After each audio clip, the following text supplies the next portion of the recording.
अवधूत चिंतन श्री गुरुदेव दत्त. श्री स्वामी समर्थ. जय जय स्वामी समर्थ. ईश्वर सावली या चॅनलमध्ये तुम्हा सर्व स्वामी भक्तांचे मनापासून स्वागत आहे. स्वामी भक्त हो, येत्या 21 जुलै रोजी गुरुपौर्णिमा आहे. आपल्या गुरूंचा उत्साह सोहळा आहे. मग या उत्साह सोहळ्यानिमित्त आज मी तुम्हाला दत्तावतार श्री स्वामी समर्थ कथा आज सांगणार आहे. ही कथा खूप सुंदर आहे. तर खूप वेळ न घालवता आजच्या या सुंदर कथेला आपण लगेचच सुरुवात करूया. गुरुर ब्रह्मा गुरुर विष्णू गुरुर देवो महेश्वरा गुरुर साक्षात परब्रह्म तस्मै से गुरुवे नमः. तर नरसिंह सरस्वती हे दत्तात्रयाचे दुसरे अवतार मानले जाते. श्री गुरुचरित्र या सांप्रदायिक ग्रंथाचे चरित्र नायक म्हणजे श्री नरसिंह सरस्वती होय. श्रीपाद वल्लभ हे आंध्र प्रदेशातील पिठापूर येथे इसवी सन 1320 ते 1350 या दरम्यान जन्मले. वयाच्या 16व्या वर्षी मातापित्यांची अनुमती घेऊन जन्म कल्याणार्थ तीर्थयात्रेला गुरु श्रीपाद वल्लभ निघाले. त्यावेळेस त्यांच्या आईवडिलांना खूप दुःख झाले, कारण त्यांची पहिली दोन्ही मुलं, एक अंध होता आणि एक अपंग होता. श्रीपाद वल्लभांनी मातापित्यांना सांगितले की ब्रह्मचर्य हाच माझा आश्रम आहे. तुमच्या दोन्ही मुलाचे व्यंग दूर होऊन म्हातारपणी तुम्हाला त्यांचे आधार असेल, तेव्हा तुम्ही दुःखी होऊ नये असे म्हणून ते घराबाहेर पडले. ते फिरत फिरत कुरवपूर येथे आले. तिथे त्यांचा 22 वर्षे मुक्काम होता. तिथे राहून त्यांनी अनेक लोकांचे आयुष्याचे कल्याण देखील केले. लोक उद्धार केला. त्यांची अवतार समाप्ती कुरवपूर येथेच गुरुद्वादशीच्या दिवशीच झाली. हे दत्ताचे स्थान म्हणून पुढे प्रसिद्धीस देखील आले.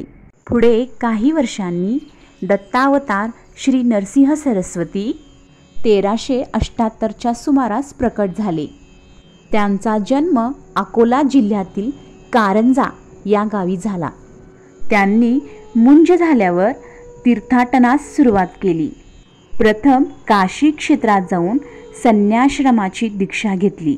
त्यानंतर ते अनेक तीर्थक्षेत्रे फिरत फिरत गाणगापूर येथे कायमचे वास्तव्यासाठी आले.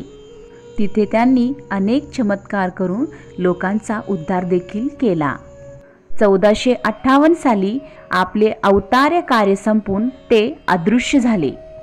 प्रथम कर्दळीवनी जाऊन तिथून ते शैल पर्वतावर गेले. त्यानंतर गंगेच्या किनाऱ्याने भ्रमण करत करत ते पुन्हा कर्दळीवनी आले. तर स्वामी भक्त हो, महाराजांनी सुमारे 300 वर्ष त्या कर्दळीवनामध्ये एका मुंग्याच्या वारुळामध्ये तपश्चर्या केली. ज्यावेळी गाणगापूर येथे आपला अवतार समाप्तीची वेळ आली, तेव्हा महाराजांनी आपल्या सर्व शिष्यांना बोलावून घेतले आणि त्यांना सांगितले, पत्रे आणावे विस्तृत, पुष्प असावे सुगंधित, पुष्प नौका करून त्वरित, आम्ही जाऊ पैल तीरा. त्यावर सर्व शिष्यांनी गुरूंची आज्ञा पाळली आणि गुरूंच्या आज्ञेप्रमाणे त्यांची सर्व तयारी देखील त्यांनी तशीच केली. परंतु सर्व शिष्यांच्या मनामध्ये कालवाकालव सुरू झाला होता. आपल्या प्राणापेक्षा प्रिय असलेला गुरूंचा सहवास आता आपल्याला इथून पुढे मिळणार नाही आणि दुःखी लोकांचे अश्रू आता इथून पुढे कोण पुसणार, या सर्वाचे दुःख त्यांच्या मनामध्ये गोंधळ घालत होते. आता सद्गुरूंचे दर्शन इथून पुढे आपल्याला होणार नाही. या भारावलेल्या डोळ्यांनी त्या सर्व शिष्यांनी गुरूंना निरोप दिला. नौकात बसल्यावर श्री नरसिंह सरस्वती शिष्यांना म्हणाले, आम्ही राहू कर्दळीवनी, परी गुप्त गाणगा भवनी, विरह नसावा मनी, असू तुम्हा जवळीच. म्हणजेच स्वामी भक्त हो, आम्ही आता कर्दळीवनामध्ये राहिले आहे, पण आमचा आत्मा जो आहे तो गाणगापुरामध्येच आहे. आम्ही गेल्याचे तुम्ही दुःख अजिबातच मानू नका, आम्ही नेहमी तुमच्या जवळच आहे. असा म्हणून महाराजांनी श्री नरसिंह सरस्वती यांनी शिष्यांना आनंदभराचा निरोप दिला आणि क्षणार्धातच श्री महाराजांची नौका डोळ्यासमोरून गेली. गाणगापूर येथे भीमा अमराजा या 2 संगमावर सर्व भक्तांच्या समोर त्या नौकेसहित सद्गुरू गुप्त झाले आणि थोड्याच अवधीत पैलतीरावरून एक नौका झपाट्याने तीराकडे येताना सर्व भक्तांनी पाहिली.